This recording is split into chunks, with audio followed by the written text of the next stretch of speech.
चलिए सभी को मेरे तरफ से जय हिंद। आज हम लोग पढ़ेंगे 5वां सवाल, जो कि एक पैर 2 का है, 10 क्लास का मैथ है। जो कि सवाल आपको लिखा है, जांच कीजिए कि क्या किसी प्रकृत संख्या n के लिए संख्या 6n अंक 0 पर समाप्त हो सकती है।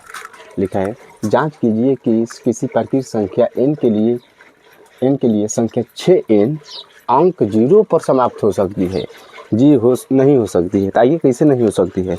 जैसे लिख लेते हैं सोल्व, सोल्व लिख लेते हैं। यहाँ पर मानते हैं, माना प्रकृत संख्या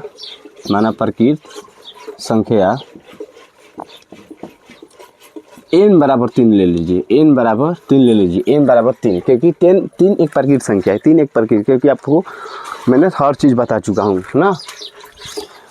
जो 3 है, 3 नहीं लिख सकते, कुछ भी लिख सकते हैं, प्रकृत संख्या में कुछ भी लिख सकते हैं, लेकिन 3 एक प्रकृत संख्या है। 3 थोड़ा शोभता है, थोड़ा अच्छा लगता है, इसलिए मैं 3 लिया। ठीक, अब आप लिख सकते हैं यहाँ पर, जैसे लिखा है आप 6n लिखा हुआ है ना, तो यहाँ पर लिख सकते हैं 6n दिया है लिख सकते हैं, कोई दिक्कत नहीं। कहने का मतलब 6n का मान कितना है 3, तो 6 के कपार पर 3 लिख सकते हैं, कोई दिक्कत नहीं। सॉरी 3 लिख सकते हैं। कहने का मतलब 6 के कपार पर 3 है, तो 6 3 बार है, और गुणा कीजिए 6 36 के पारा 2 बार, 3 बार 6 बार पढ़िए, तो 216 आंसर। अब यहाँ पर लिख सकते हैं हिंदी इसका, अतः